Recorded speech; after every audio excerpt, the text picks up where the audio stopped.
जय हिंद दोस्तों, स्वागत है आप सभी का आपके अपने YouTube चैनल जयपुर पे। तो क्लास 8 का अर्धवार्षिक परीक्षा 30 तारीख को संपन्न होने जा रहा है। उसके लिए ऑब्जेक्टिव एग्जाम होगा, तो सभी इंपॉर्टेंट ऑब्जेक्टिव का हमने वीडियो बना दिया है।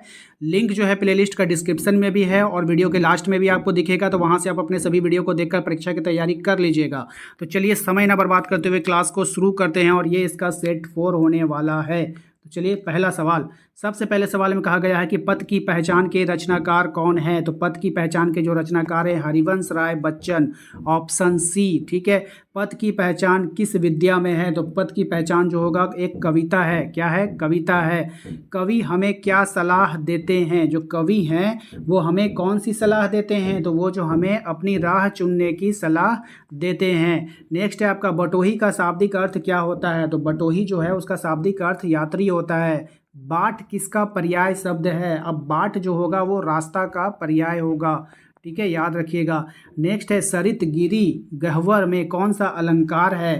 तो ये सब जो है आपका अनुप्रास अलंकार है। बाग बन सुंदर मिलेंगे में बाग का अर्थ क्या होता है। तो बाग का अर्थ बगीचा होता है। ठीक है, कवि आँख में किसके होने की कल्पना करते हैं। तो कवि आँख में स्वर्ग होने की कल्पना करते हैं। अग्नि का तद्भव शब्द क्या होगा।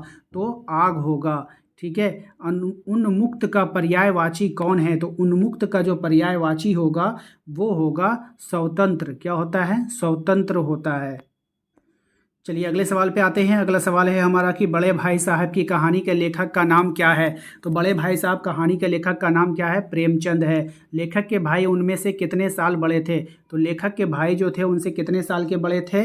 तो 5 साल बड़े थे। बड़े भाई साहब लेखक के कितने दर्जे आगे थे। तो बड़े भाई साहब लेखक से 3 दर्जा क्या था? आगे था। बड़ा भाई साहब किस मामले में जल्दबाजी से काम लेना पसंद नहीं करते थे। तो बड़े भाई साहब जो है तालीम और शिक्षा के मामले में जल्दबाजी से काम लेना पसंद नहीं करते थे। बड़े भाई साहब का शिक्षा के मामले में काम करने का क्या तरीका है। तो यहाँ पे जो काम करने का तरीका है 1 साल काम को 2-3 साल में करते थे, यही उसका तरीका हुआ करता था। छोटे भाई साहब का जन्मदिन का जन्म सिद्ध अधिकार क्या था। तो जन्म सिद्ध अधिकार जो उसका था छोटे भाई को डांटना, सॉरी, बड़े भाई साहब का जन्म सिद्ध अधिकार क्या था। तो छोटे भाई को डांटना, डपटना और उसकी निगरानी करना, ऑप्शन डी। ठीक है, नेक्स्ट है लेखक अर्थात छोटे भाई की शालीनता किसमें थी। तो उसकी जो शालीनता थी बड़े भाई के आदेशों को कानून मानने में थी। ठीक है, नेक्स्ट आते हैं बड़े भाई साहब का स्वभाव कैसा था। तो बड़े भाई साहब का जो स्वभाव था अध्ययनशील स्वभाव था, वो पढ़ते रहते थे। बड़े भाई साहब दिमाग को आराम देने के लिए क्या करते थे। तो बड़े भाई साहब दिमाग को ये किताब के हथियारों पर हाशियों पर किताब के हाशियों पर चिड़ियों, कुत्तों और बिल्लियों का चित्र बनाते थे वो, तभी वो दिमाग को आराम देते थे। ठीक है, चलिए नेक्स्ट आते हैं आपका लेखक का मन किसमें नहीं लगता था। तो लेखक का जो मन था ना वो किसमें नहीं लगता था। तो ऑप्शन बी, पढ़ने में मन नहीं लगता था।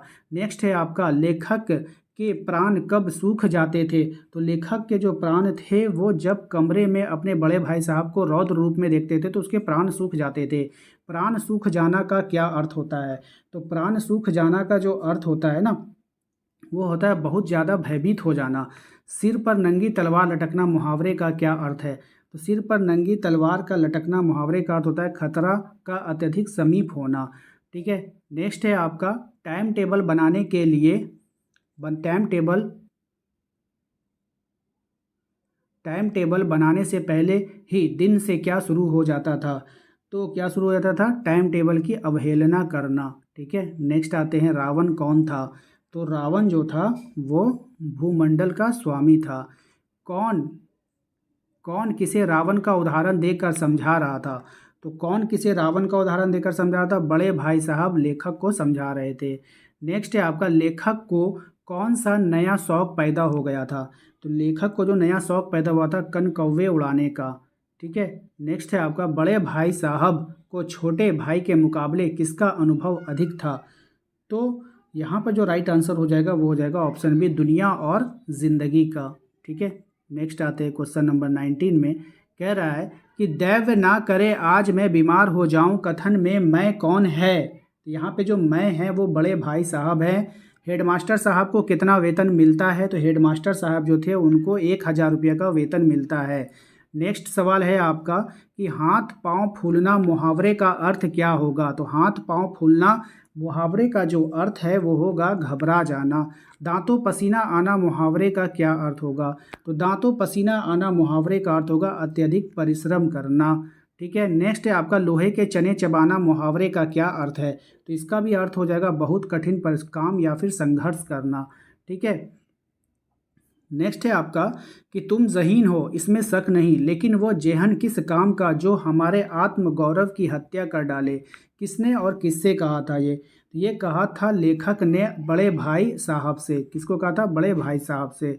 बड़े भाई साहब की कहानी से हमें क्या पता चलता है?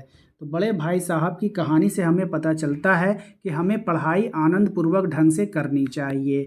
ये विद्या रटन विद्या प्रणाली की कमी बतलाता है। हमें जीवन की समझ सिर्फ किताबी ज्ञान से नहीं मिलती। तो उपरोक्त में से सभी हो जाएगा, ऑप्शन डी हो जाएगा। आशा करते हैं आप लोगों को आज का ये वीडियो पसंद आया होगा। इस वीडियो को सपोर्ट किया था नगमा ने बोकारो से, रोजी ने चाईबासा से, अजय ने पलामू से, और राजेश ने और पूरनचंद हेम्ब्रम ने। तो उम्मीद करते हैं कि आप लोगों को आज का ये वीडियो पसंद आया होगा। तो लाइक कीजिएगा, आप भी अपना नाम अपने ज़िला का नाम कमेंट बॉक्स में ज़रूर कमेंट कीजिएगा। मिलते हैं अगले वीडियो में। Thank you.